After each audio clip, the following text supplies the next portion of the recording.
The Spin-off Podcast Network. Are you making the most of your KiwiSaver investment? Generate is an award-winning KiwiSaver provider with a track record of strong long-term performance. Making a smart decision now could add tens of thousands of dollars by the time you reach retirement. Book a no-obligation chat with a Generate KiwiSaver advisor today at generatekiwisaver.co.nz/get-advice. A copy of the product disclosure statement is available at generatekiwisaver.co.nz. The issuer of the scheme is Generate Investment Management Limited, and of course, past performance does not guarantee future returns. Ryan Reynolds here from Mint Mobile. With the price of just about everything going up during inflation, we thought we'd bring our prices down. So to help us, we brought in a reverse auctioneer, which is apparently a thing. Mint Mobile Unlimited Premium Wireless. How to get 30, 30, bit to get 30, bit to get 20, 20, 20, bit to get 20, 20, bit to get 15, 15, 15, 15, just $15 a month? Sold! Give it a try at mintmobile.com/switch. $45 up front for 3 months plus taxes and fees. Promo rate for new customers for limited time. Unlimited more than 40 gigabytes per month. Slows full terms at mintmobile.com.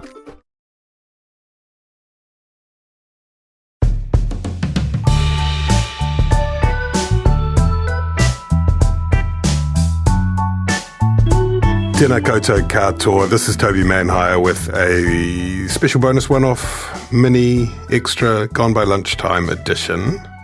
Shortly before midnight last night, on Thursday the 8th of September, Buckingham Palace put out a statement, and it said, following further evaluation this morning, the Queen's doctors are concerned for Her Majesty's health and have recommended she remain under medical supervision. End quote. And it was pretty clear from that statement. I happened to be awake for all my sins when that came out just before midnight, and that's language they don't normally use.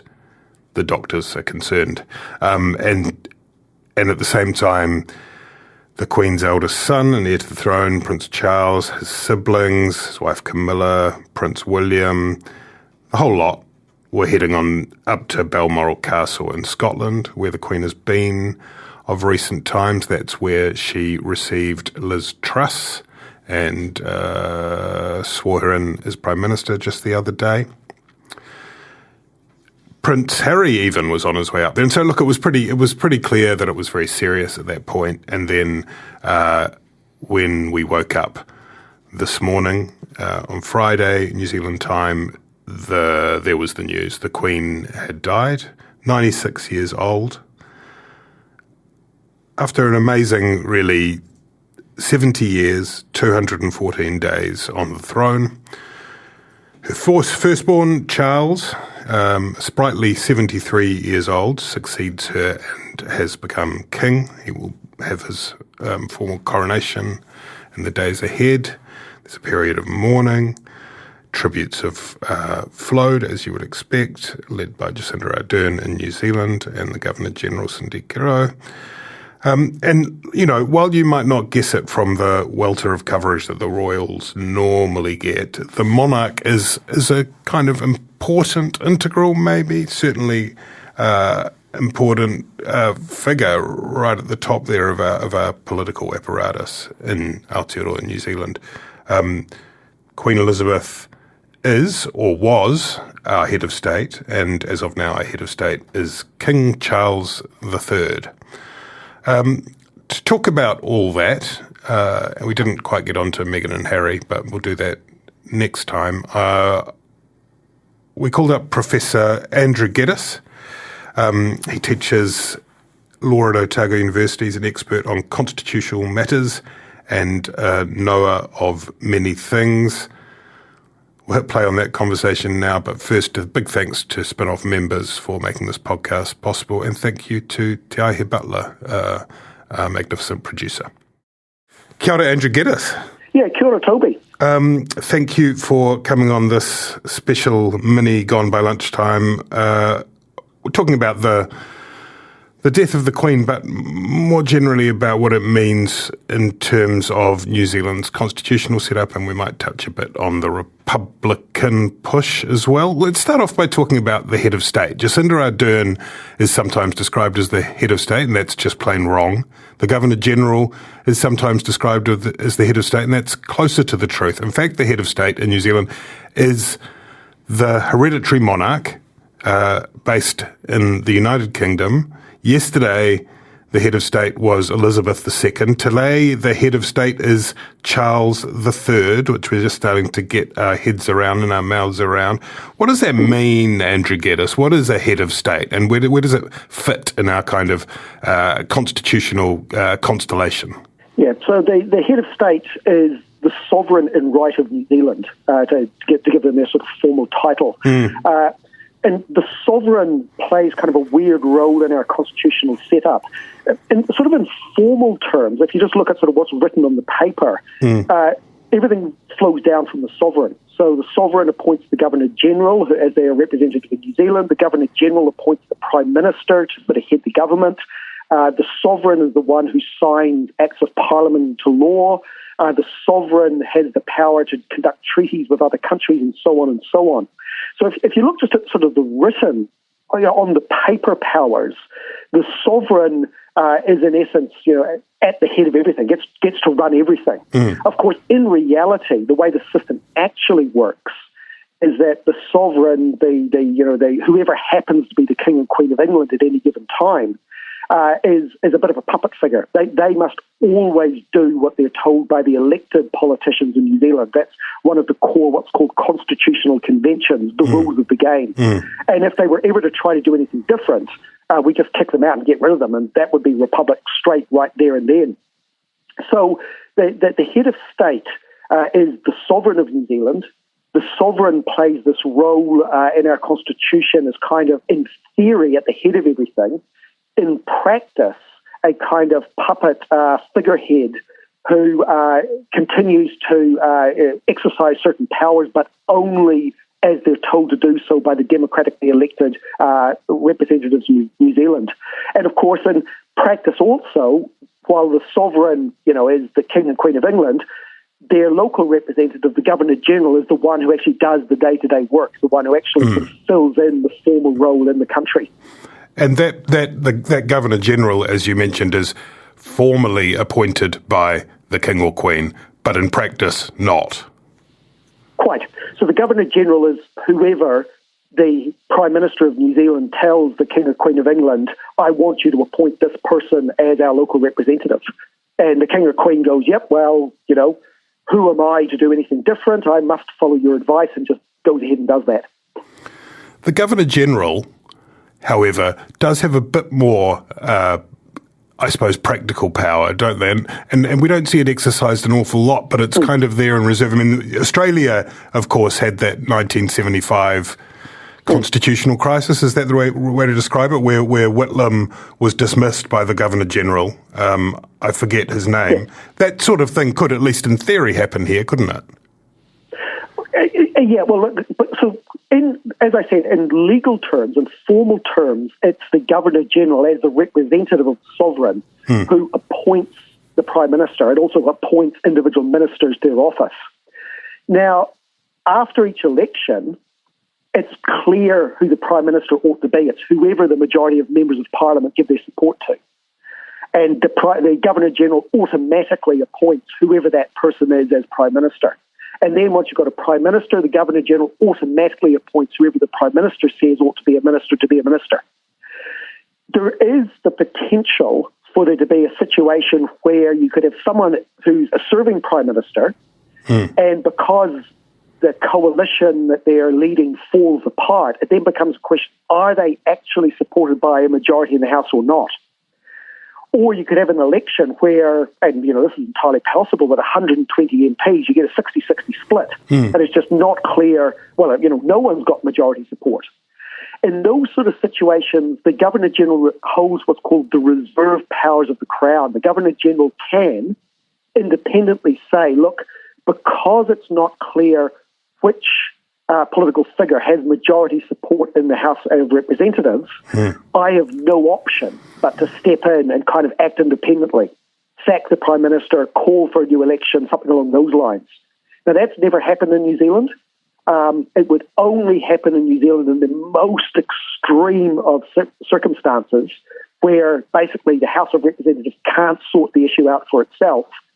And if it ever did happen, it would be a legitimate constitutional crisis. It would be kind of, the rules of the game just don't apply here.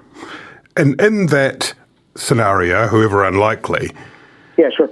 The Governor-General wouldn't defer to or even consult with the King or Queen in Buckingham Palace, would they? Or might they? No. So the Governor-General wouldn't ring up Charles. Well, look, the Governor-General might put in a courtesy call to Charles, as he is now, and sort of say, look, I'm in this real problematic state, and I, as your representative, am letting you know what the situation is. But the idea that Charles would then say, well, actually, Cindy, or whoever happens to be the Governor-General, I independently happen to think that rather you ought to do blah, blah, blah. I mean, that would be pretty unfathomable, really. I mean, the reality is New Zealand is New Zealand. It has its own problems, its own individual kind of ways of doing things, and you just cannot see a circumstance in which a king or queen sitting in London would try to trump the local representative. We've all watched the exacting political documentary The Crown, of course, so we know a thing or two. Is it fair to say that the involvement of the monarch of the day is more involved in British politics in Westminster than our Governor-General is here, or how does that work? Well, I mean, it would be hard to extrapolate, because each Governor-General may have kind of a slightly different way of doing things. I mean, I don't want to make out that the Governor-General is just a absolute, rubber stamp figurehead. The Governor-General does have what's called an advisory capacity, which is, can sometimes say to the elected politicians, okay, I hear you're advising me to do this, but you really want me to do it? Really? And especially where the Governor-General is asked to do something where there are legal constraints. So, for instance, creating regulations under Acts of Parliament may require the Governor-General's signature. But the Governor-General could only create regulations if the Act of Parliament allows him or her to do so. So it may be that a minister might say to the Governor-General, under this Act, I want you to create this regulation. And the Governor-General may say, well, are you really sure the Act lets me do that? I mean, are you absolutely certain I have the legal power to do this? And if they're told, yeah, you do, well, then they'll go ahead. But they can, have that kind of checking, you really want me to do this. And then if they're told, yeah, they have to. But in terms of the kind of thing that you saw in The Crown, where you saw the Queen kind of almost trying to lead the government in one direction or another, that, I suspect, doesn't happen in the same way. Because the Governor-General, remember, serves one, maybe two terms at most.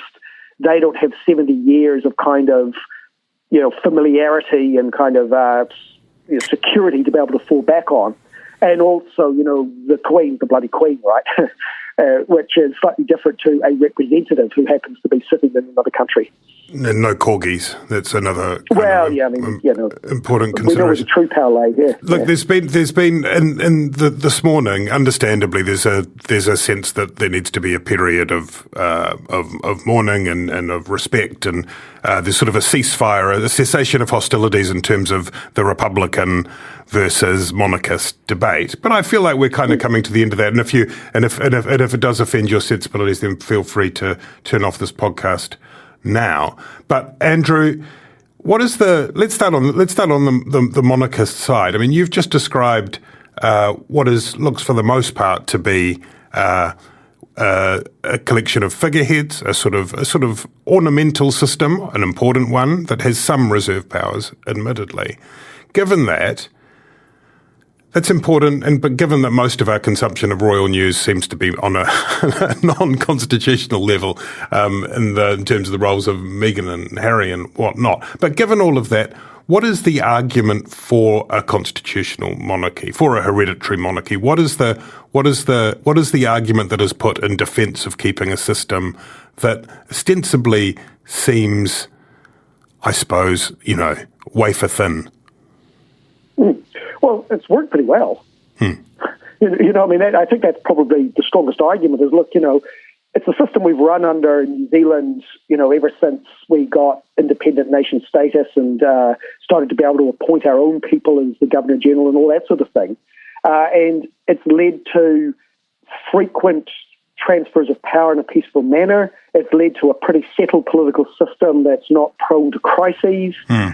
Probably, you could say the strongest thing about it is that you've got a head of state, be it the Queen, King, or their local representative, who knows their place and knows that their place is essentially a figurehead one that is, to be directed by the elected officials and the people's representatives, and doesn't go off and try to do their own thing. So you don't have that risk of there being a power tussle at the top that could exist if you had a president or someone, who feels, well, actually, I've got my own independent basis for doing what I want, therefore I can sort of, try to get my own way. So I think the very strongest argument for it is, aside from questions of tradition, aside from questions of, colonial linkages, aside from questions of history, a simple, well, look, it's worked pretty damn well. And in matters of the Constitution, where you've got, basically you're trying to run a country in a way that, in the first place doesn't screw up, well, you seem to have a system that's working pretty well.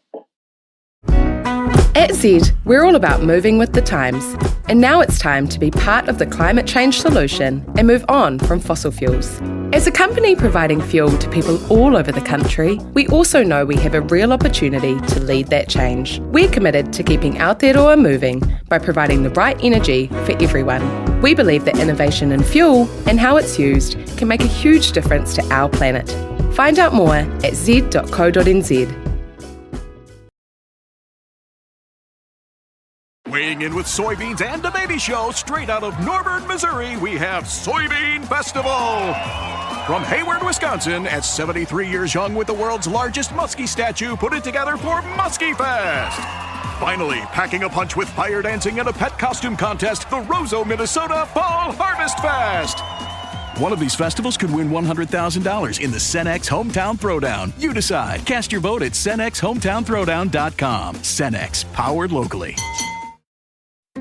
I'm Toby Manhire, and this is Juggernaut, the story of the Fourth Labour Government, a podcast in 6 parts. Doesn't give my opponents much time to run up to an election, does it? This nation is at risk. What do you think you're up to now, you perverted little liar? I could smell the uranium on it as you lean towards it. There's a radical overhaul in the history of New Zealand's administration. Juggernaut, the story of the Fourth Labour Government, made with the support of New Zealand On Air. Listen now on The Spin-Off or wherever you get your podcasts. Kia ora, I'm Duncan Grieve, founder of The Spin-Off. You can help us keep all of The Spin-Off's award-winning journalism free for everybody by becoming a member today at thespinoff.co.nz/donate.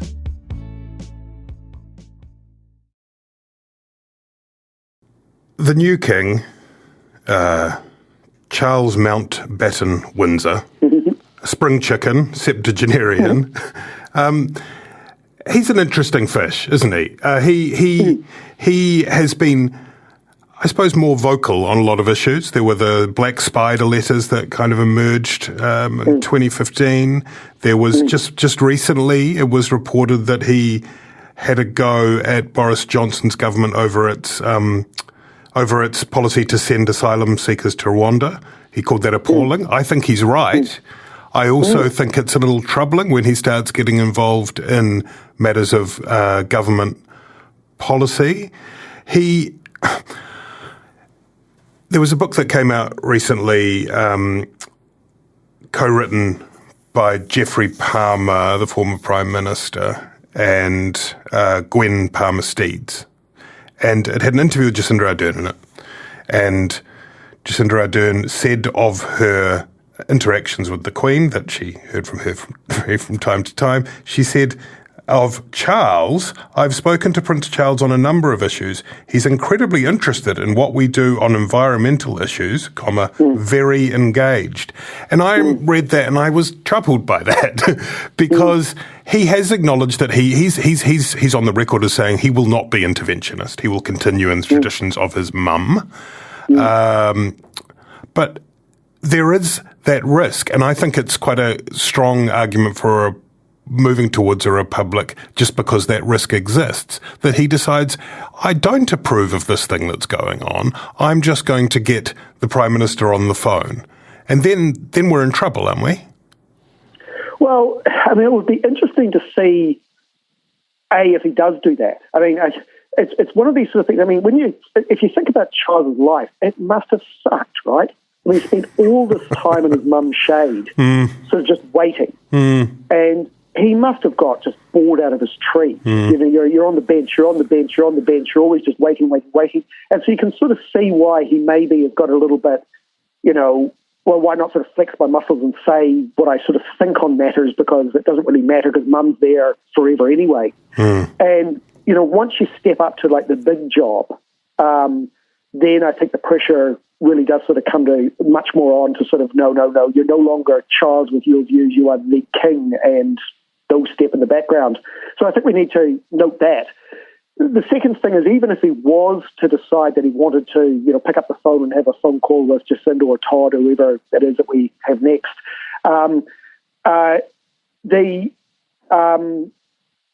the way in which that would be handled, I think, would be that the Prime Minister would say, well, look, thank you very much, I appreciate your interest in this, but you shouldn't be doing this.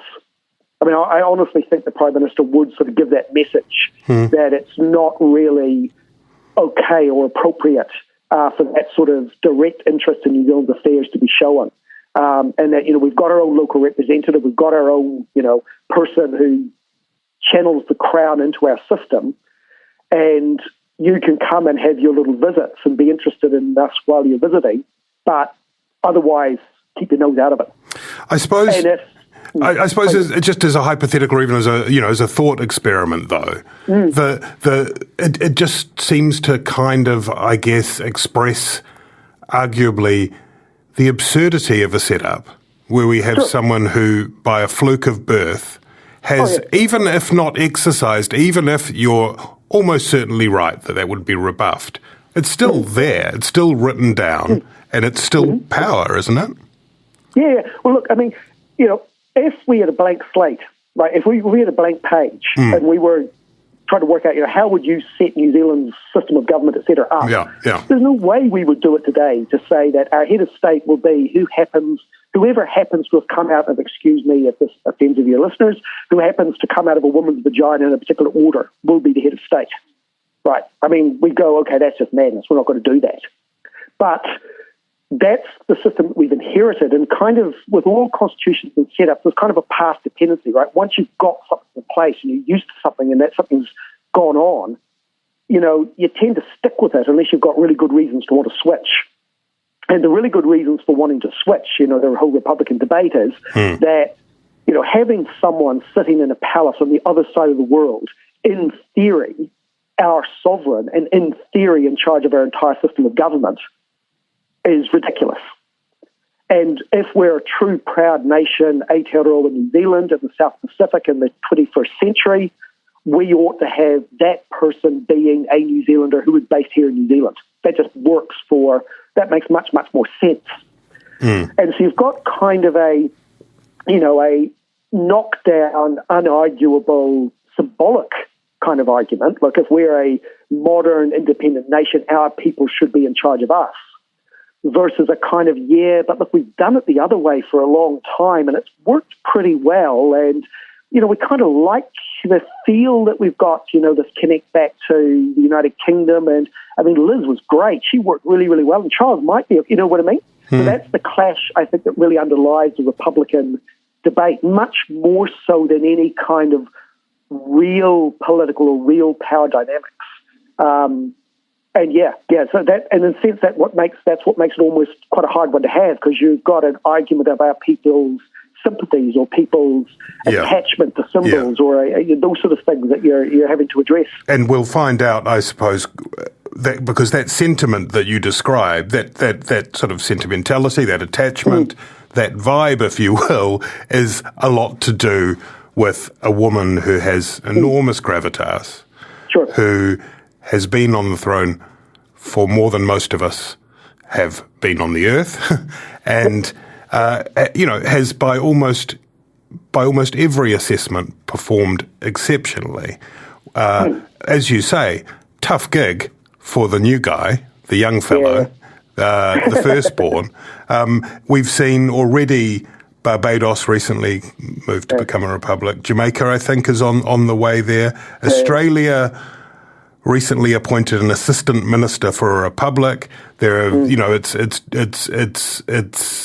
it's fashionable for leaders, including, I think, Jacinda Ardern, to say, I imagine we will become a republic in our lifetime. Was it, I'm not sure whether it was Keating who had a Republican streak or someone, or other Australian leaders who have said they couldn't imagine becoming a republic when Elizabeth was on the throne. Well, you know, what's striking about that is what it doesn't say, right? Yep. So I guess if you entertain the possibility that might happen, what would we need to replace it with? Because we can't just cut that cord and be done with it. Especially not when we've just got one House of Parliament. Yeah. I mean, that I think is a $64,000 question, right? I mean, on the one hand, it's pretty easy to say, let's just have a New Zealander as our head of state. But once you start to parse that out into both what it means technically in legal terms, but also practically in terms of, just for instance, how you go about choosing them and issues like that, things start to get slightly more gnarly. I mean, one issue, of course, that also lies in the back of it all is the question of te tiriti. And, you know what, if you are cutting that link with the British monarch and the crown as we understand it in that sort of 19th century colonial sense. Yes. How does that work? Now, I think there are answers to all of that. They're probably not totally straightforward. Like, I mean, there's some argument that you just basically get rid of the idea of the sovereign and just make the Governor-General our head of state. And, so the Governor-General is the sovereign's representative. Rather than saying the sovereign's representative, you just say they are the head of state and they get to do everything that the sovereign would do.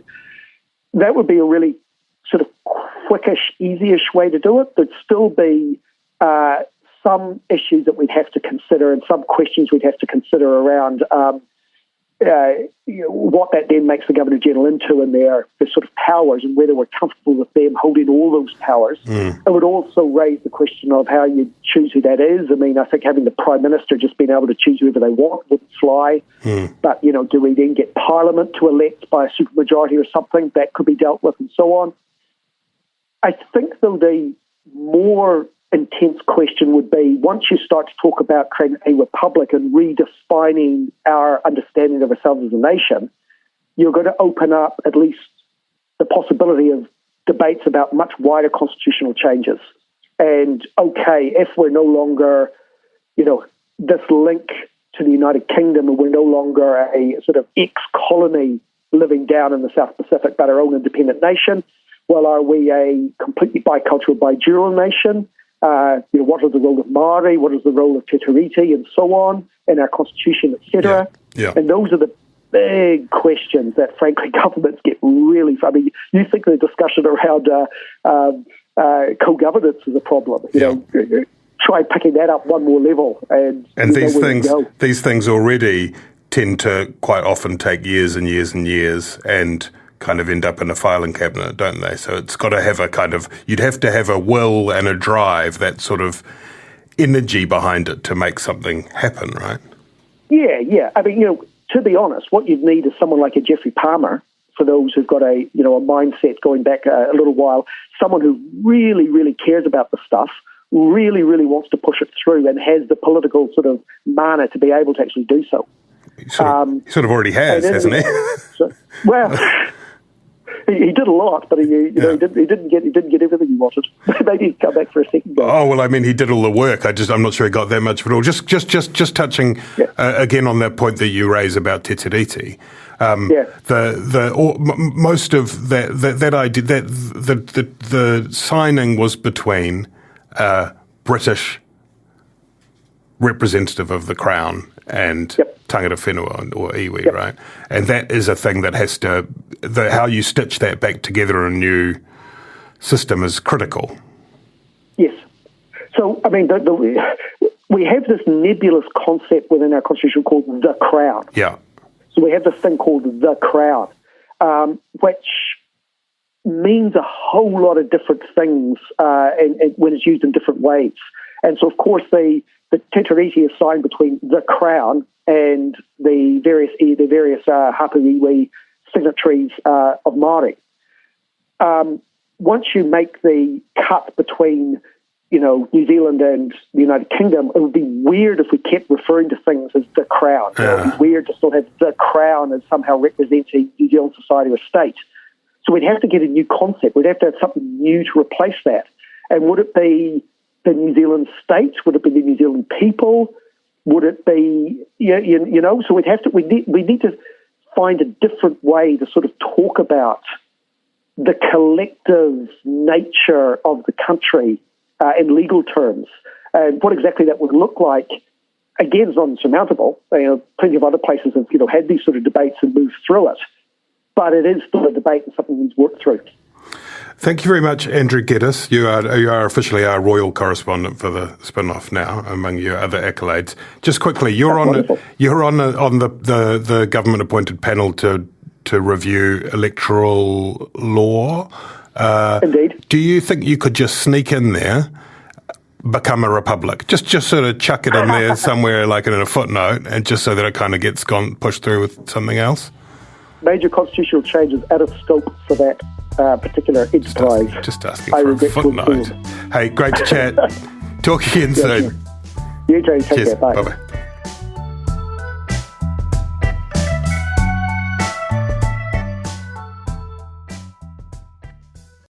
This is Climate Adaptation. We are the Pōtiki of the Taiao. And the words of those keeping the home fires burning. It's more than just going along and planting some trees. You got to be able to defend that place to the end of your life. We have the solutions. We just need to come back to the belief in ourselves as rangatira. Join me, Nadine Hura, and Ruia Āpirehama, the Kōpapa Korangi Series 2, Ahi Ka. Brought to you by Te Komato o Te Tonga, the Deep South Challenge, out now on the Spin-Off Podcast Network or wherever you get your podcasts.